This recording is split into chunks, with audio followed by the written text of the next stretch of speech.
Hey everyone, welcome to Smart Course, the go-to place for authoritative information and strategies for special needs and learning disorders, especially ADHD. Today we're going to talk about ADHD and TikTok. We will discuss the information we've collected across multiple blogs, websites, and media focused on ADHD. In particular, we'll cover what is TikTok and what are its pros and cons for ADHD, what is screen time, and its relation to ADHD. We also covered symptoms of teenage ADHD in another video on our channel. So if you enjoyed today's video, don't forget to hit the like button and comment, and then visit our channel to watch it. And don't forget to subscribe to our channel to get notified of future videos. Lastly, we know a lot of people need this information, so please share this video with someone who may need it. Plus, if you like, subscribe, hit the bell, comment, and sign up for our upcoming summit at this link. Then we will pin your comment to the top, and we will send you our expert-curated list of ADHD resources. To view the summit, please click the annotation in the top right of your screen. The information in this video is curated from esteemed and authoritative resources like Attitude Magazine, NebraskaMed.com, ADDRC.org, and New York Times. As a quick disclaimer, always consult a medical professional when dealing with any condition. These conditions do not look the same for every person. You know your child best, so if you notice anything abnormal, make sure you consult a professional for a proper assessment, diagnosis, and treatment. There's a lot to cover, so let's get right into it. Social media is a powerful tool present in all aspects of private, academic, institutional, and business sectors, and it is provided by widely used technology that most of the modern world has access to and relies on for a wide spectrum of activities. TikTok is one of the most widely used platforms for the public, with more than 1 billion users in 150 countries. In TikTok, viewers can upload short 60-second clips of whatever they want, and viewers interact with the videos with comments, likes, and sharing it to other social media platforms. Currently, the number of views that TikTok gets is in the billions and growing every day.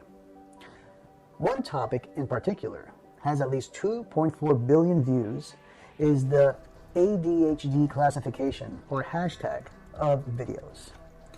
This is also due to ADHD content creators targeting this topic and creating a large amount of content for the viewers to watch and interact with. The intentions of these ADHD content creators vary greatly from just wanting to increase their views with no citing of credible sources, people with ADHD who want to share their experiences, and medical professionals seeking to educate the public. This comes with positive and negative aspects for ADHD.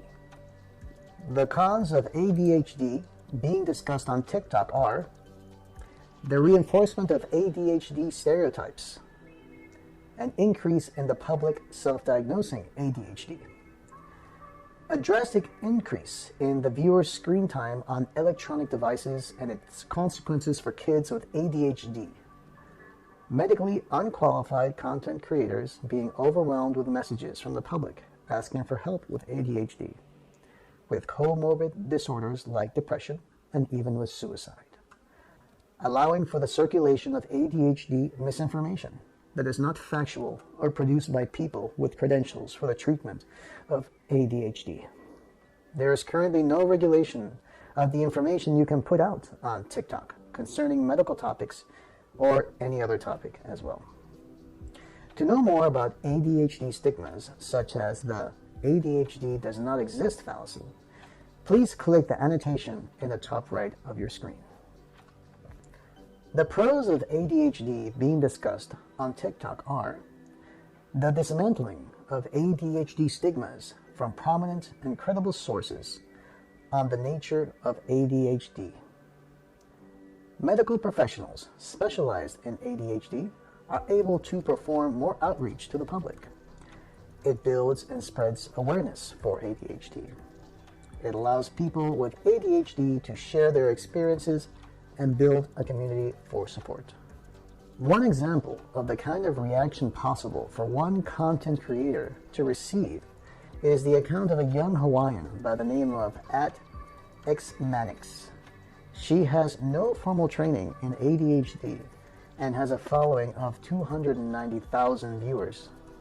She created a video called "The Difference Between an ADHD Actor and a Person Who Truly Has It," which received 2.2 million likes, but not as much as the 2.6 million likes for the ADHD in Girls video by Peter Walrich Niels, also known as @Peter-, who has declared himself as a mental health advocate, even though he also has no medical credentials, nor uses any citations in his videos.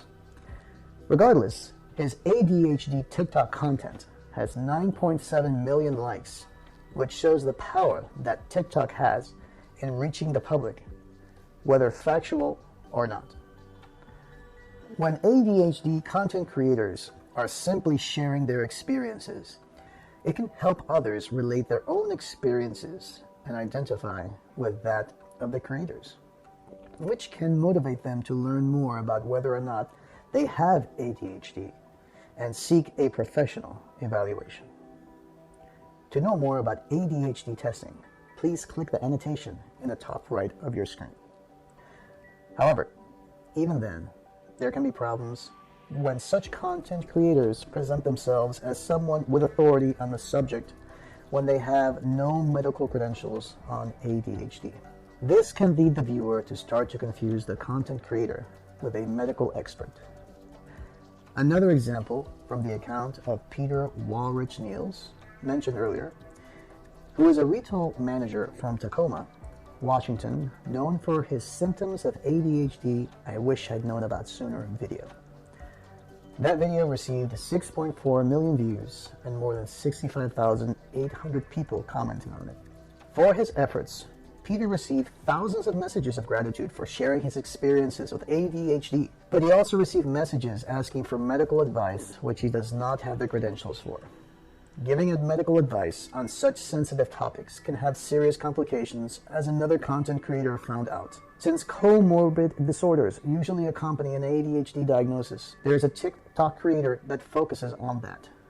Katie Osborne, also known as @Katiosaurus, is a 32-year-old actor whose videos on ADHD comorbid disorders have been very well received, and she receives about 100 messages a day. The messages usually come from teens that do not have a support system and don't feel like they can discuss their ADHD issues with their parents or doctors, and teens asking for help because they are suicidal.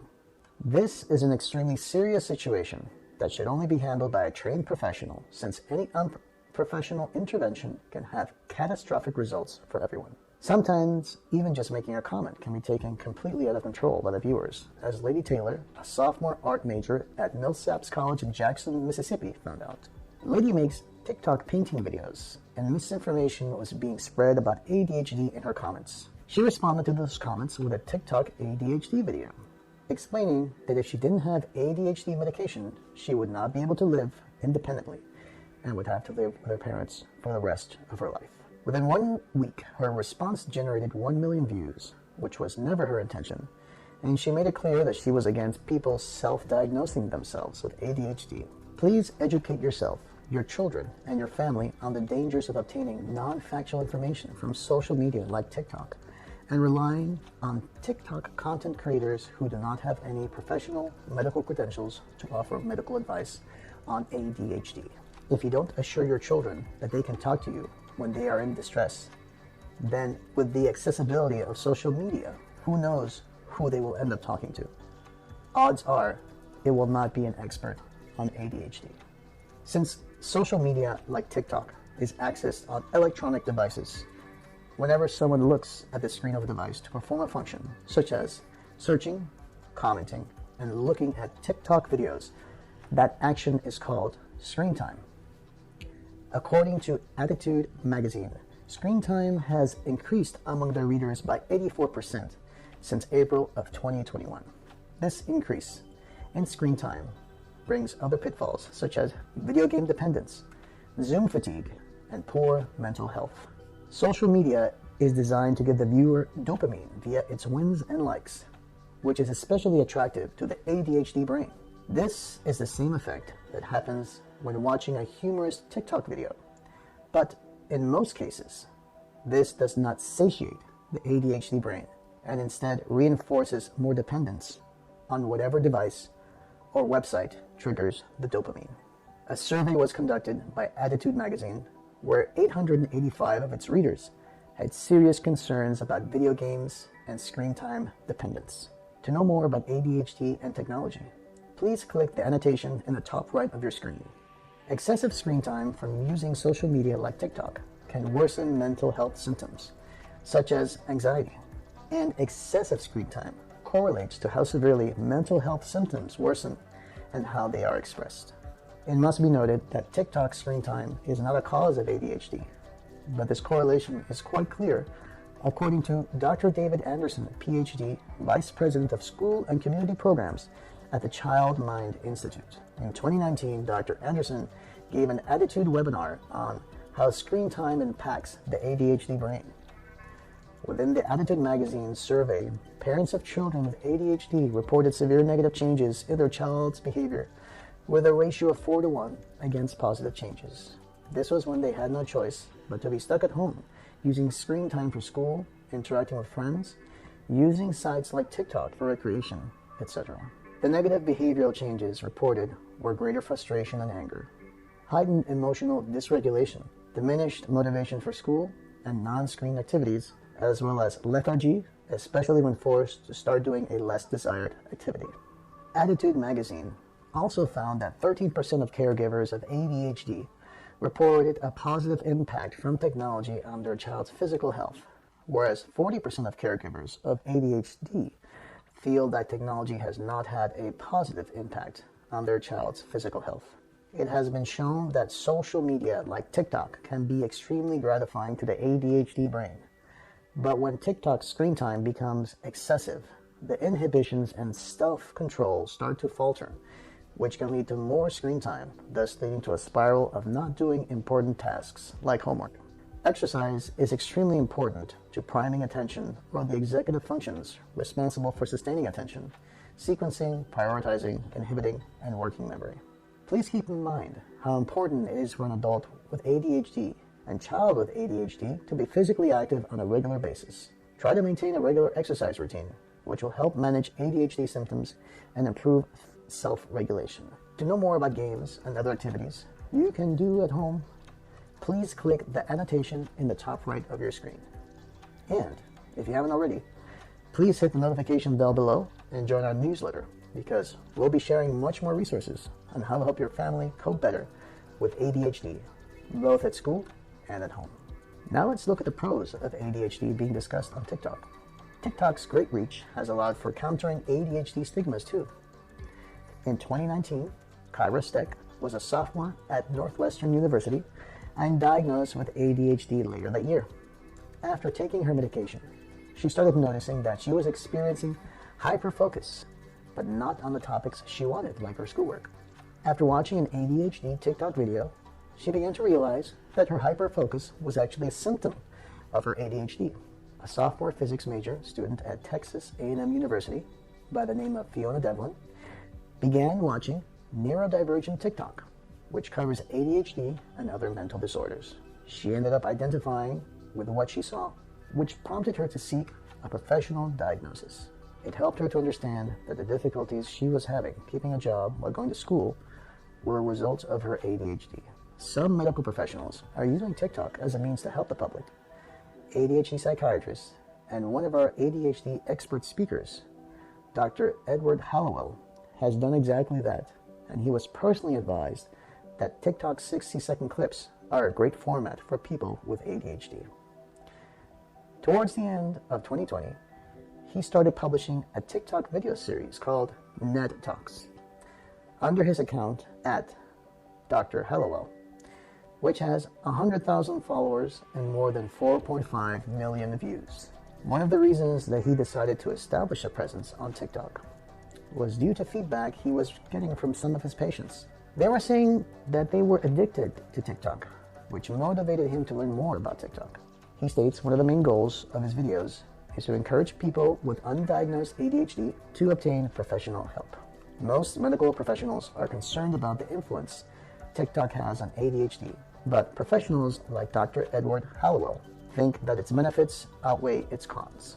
The concern leveled against TikTok overlap with concerns about finding information from the internet in general. Dr. Sandra Liu, an associate professor in residence at UCLA's Center for Neurobehavioral Genetics, has similar concerns. She also advises that people be extremely careful when using the internet for finding sensitive information, such as topics on ADHD, since there is no quality control over the entire internet.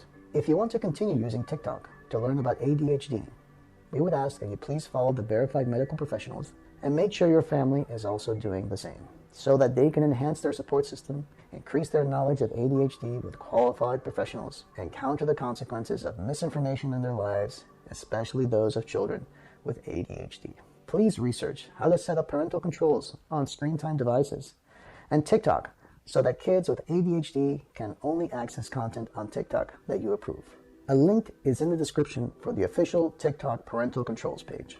TikTok has greatly helped bring ADHD into public awareness, which in turn has brought with it benefits and perils. Since TikTok is not regulated, misinformation and confusing TikTok content creators not qualified to give medical advice are a serious issue. The same issue applies to the internet, which is also not regulated as a whole. TikTok allows for the medical community to educate the public and encourage professional diagnosis. The proliferation of electronic screen devices throughout the nation and the world has made social media like TikTok widely available, which also brings its own benefits and problems. Excessive screen dependence from viewing sites like TikTok will worsen ADHD symptoms. Overall, it seems that the general opinion concerning TikTok is that it does more good than harm, but you must observe proactive and best safety practices for you and your family. To make sure you're as prepared as you can be, I want you to hit the notification bell below and join our newsletter, because we'll be sharing much more resources on how to help your family cope better with ADHD, both at school and at home. If you like this video, please don't forget to like it. Let us know what you liked or what you'd like to see more of in the comments below.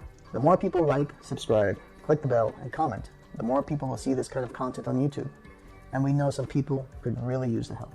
We share tons of expert-vetted resources on parenting and education for differently abled kids, just like kids with ADHD. So make sure to check out our previous videos and subscribe to our channel to receive notifications for videos to come. As always, I appreciate you taking the time. Thank you for watching, and see you soon.